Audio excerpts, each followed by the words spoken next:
A man goes to see a doctor. He says he's depressed, life feels harsh and cruel, and he feels completely alone in this world. The doctor says, "The cure is simple. The great clown Pagliacci is in town tonight. Go and see him. He'll make you happy. He makes everyone laugh until they cry." The man sits in silence for a moment, then says, "But doctor, I am Pagliacci." This is the opening joke of the American graphic novel Watchmen. The man telling this joke is a character named Rorschach. He wears a mask with shifting inkblot patterns, and no one has ever seen his real face. But the ultimate irony is that when he takes the mask off and lives as an ordinary vagrant, that flesh and blood face actually becomes his camouflage to put up with the world. Only when he puts the mask on does he truly find his strong, genuine self. Watchmen is the first and only graphic novel to win the Hugo Award. It reached such heights because it isn't really a story about superheroes. It's a story about human nature, morality, and the invisible mask that every single one of us wears. Welcome to today's episode. I'm your host. Today, we're talking about the persona, the personality mask. Have you ever stopped to think, are you really the exact same person when you face different people every day? When dealing with your boss, your kids, your friends, or complete strangers, don't your tone, your expressions, and your attitude all subtly shift? Those shifts are your masks. And the real question is, after wearing a mask for so long, do you even remember what the face underneath looks like? The American comic Watchmen reached unprecedented heights in the medium worldwide, packed with psychological analysis, religious and philosophical commentary, and deep reflections on human nature and morality. It achieved a level of sophistication unmatched by other comics of its time. One of the main characters, Rorschach, is a man who never takes off his mask. The entire comic opens with the joke about the depressed man and the clown, highlighting a profound psychological truth.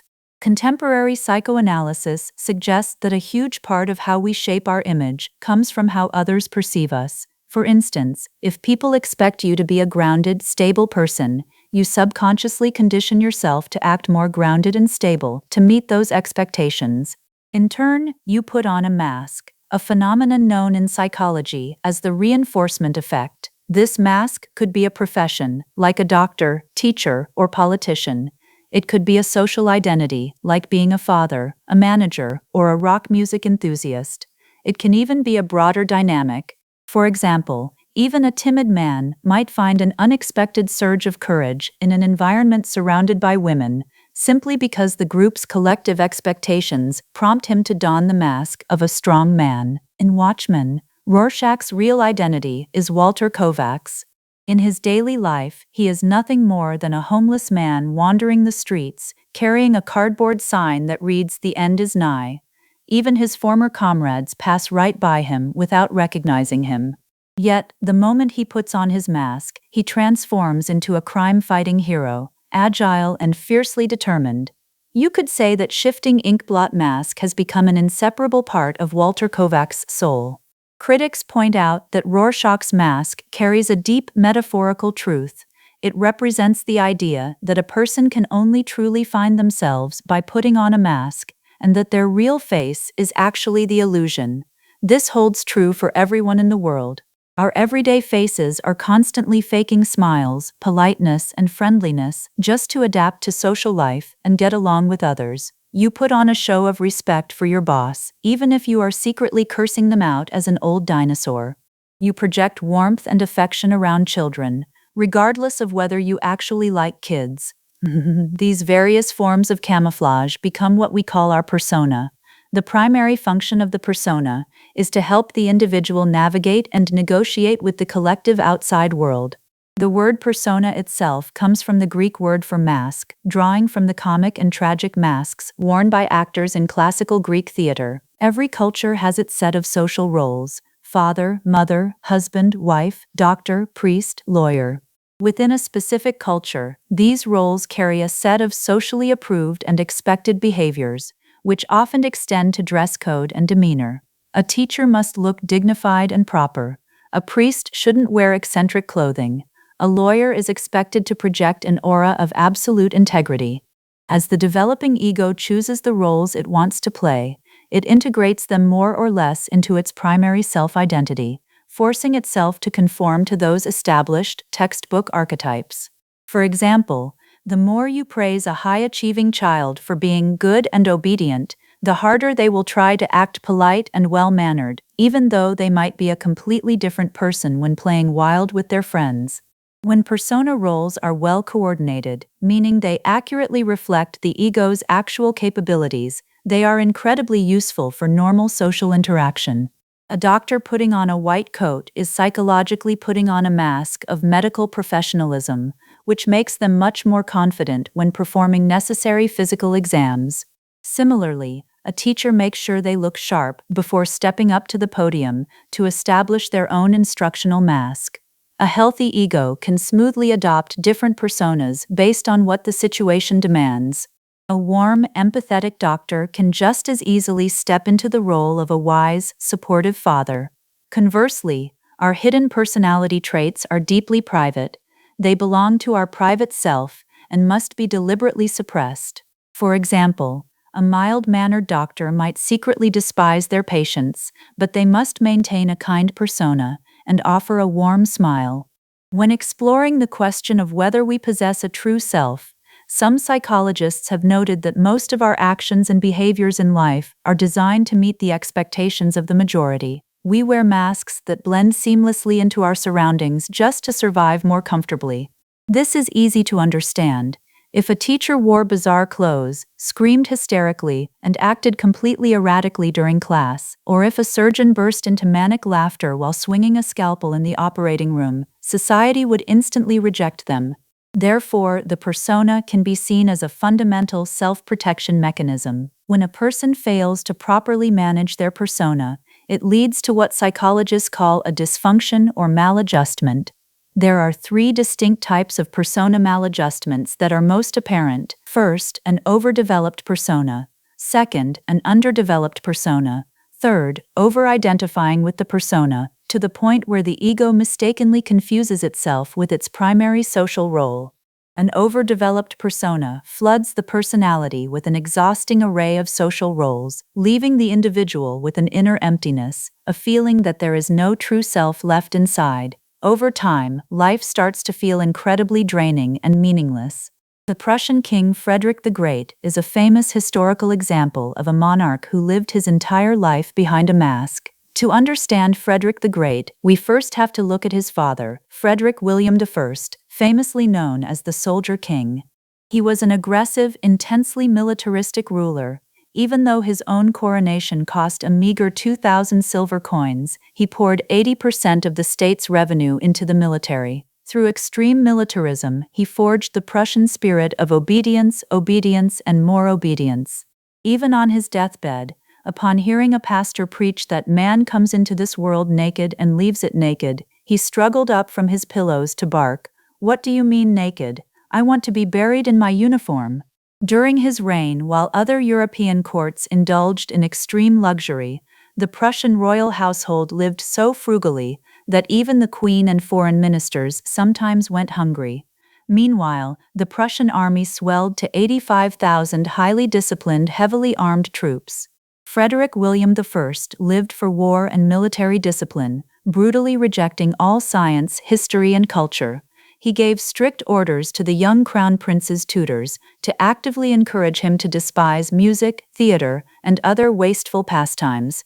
To his utter disappointment, young Frederick was born slight and frail, growing up into an introverted, gentle boy who loved poetry, French theater, and Latin literature, and was an incredibly talented flute player.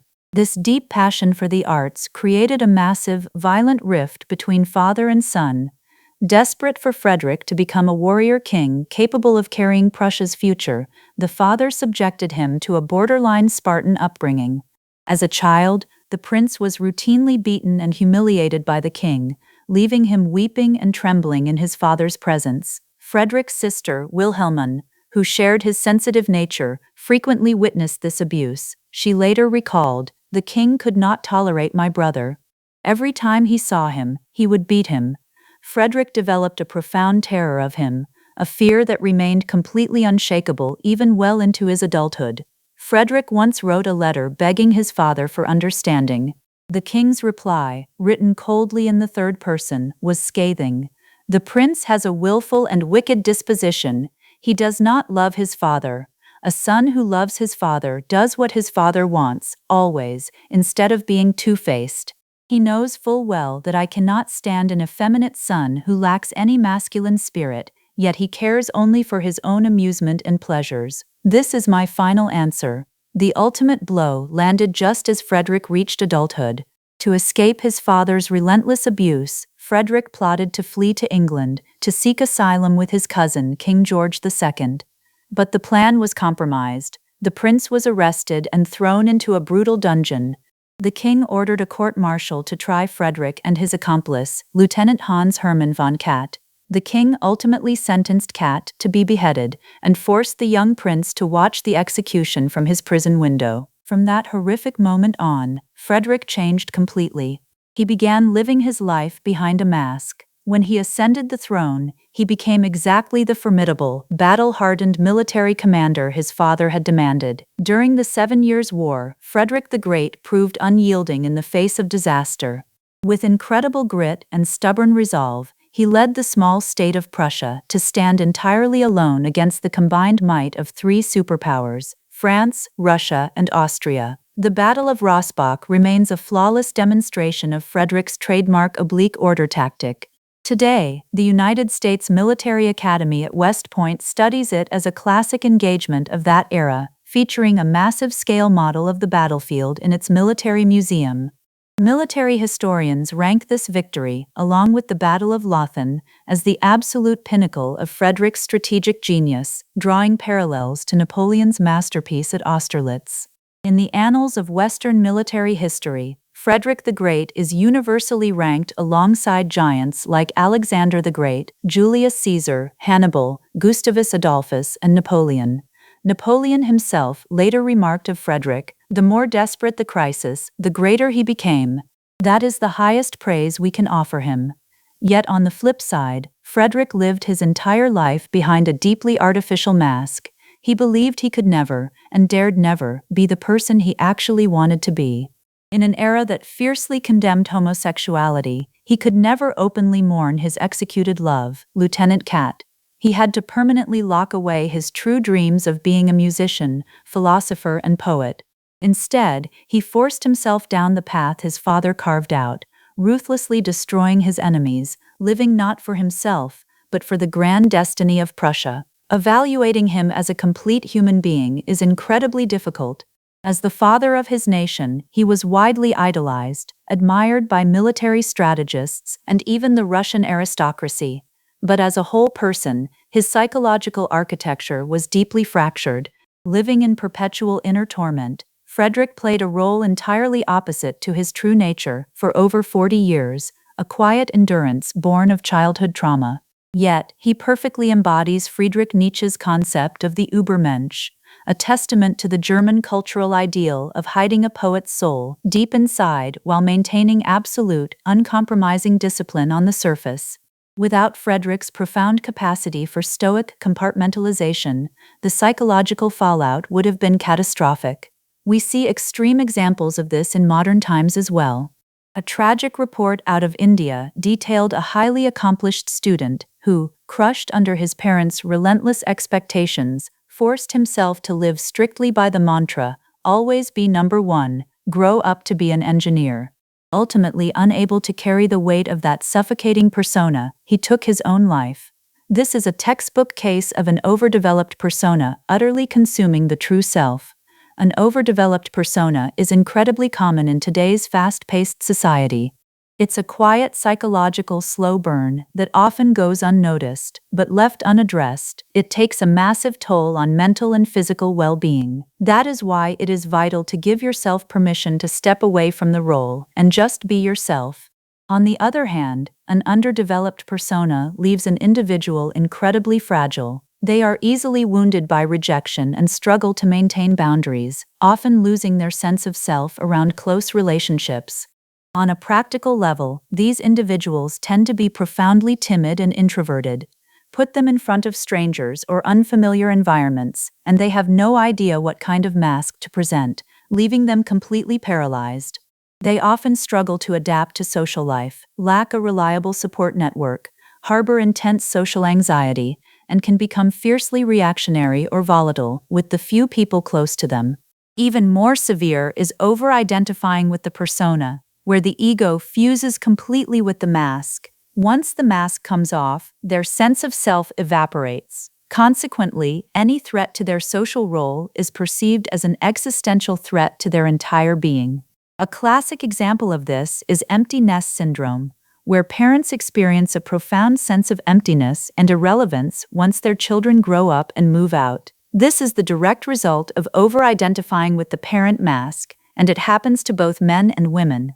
Many parents invest every ounce of their identity into their children. When those children build lives of their own and leave, the parents find themselves completely unmoored.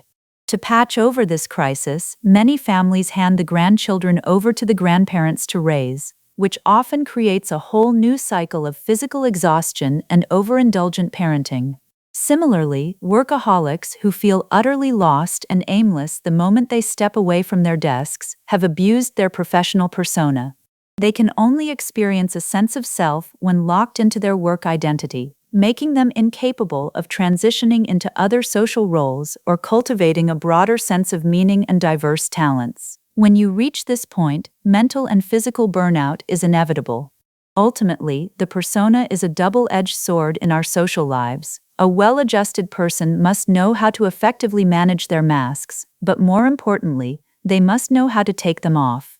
They must be capable of stepping inward, facing their own minds with radical honesty, and asking themselves what they truly want. Forget this, and you lose your soul. Master it, and you achieve true personal alignment and a deeply fulfilled life. Frederick the Great, a military genius ranked alongside Alexander, Caesar, and Napoleon. A leader who defied 3 massive empires with a tiny nation and forged tactics still studied at West Point. As Napoleon said, the more desperate the crisis, the greater he became. But few realize that this iron-willed emperor's entire life was a lifelong performance. He was a boy who loved poetry, music, and the flute, dreaming of a life as a philosopher. But his brutal father couldn't stomach a gentle air. He beat him, broke him, locked him away, and forced him to watch his closest friend's execution. From that day forward, Frederick put on the mask. He buried the poet deep inside his soul and presented a warrior to the world. 40 years of stoic acting. He became the father of Prussia, but he completely lost himself along the way. That is the terrifying power of the persona. It can build an empire, but it can quietly hollow out your soul. Psychology tells us we all need masks to survive the world. The doctor's white coat, the teacher's professional demeanor, the authority of a parent, the obedience of a child. These are our shields, our social camouflage. Without them, an underdeveloped persona leaves us too exposed and fragile to navigate society. But when the mask becomes overdeveloped, when you surrender your entire identity to a social role, you become a perpetual performer. Worse yet, if you over-identify with it, like a parent lost without their children, or a workaholic empty without a desk, you mistake the performance for the person, and you completely vanish into the shifting tides of your social roles. You stop admitting when you're tired, you hide your pain. The real you gets trapped beneath the heavy weight of the mask, suffocating in silence. The truly strong individuals are the ones who know when to take off the mask and step inward. Manage your roles, but remember to give yourself grace. Give yourself permission to just be you. So, let me leave you with one final question. When was the last time you were genuinely yourself? Not the version of you that smiles and nods at your boss, not the version that puts on a brave face for your kids, not the version that curates a perfect, peaceful life on social media. I mean the raw, unfiltered you that remains when the mask is completely stripped away. Facing the shadows within us is the only way we can truly step into the light. May we all have the courage to meet the stranger living inside our own minds. Thanks for listening to Mind and Meaning. We'll see you next time.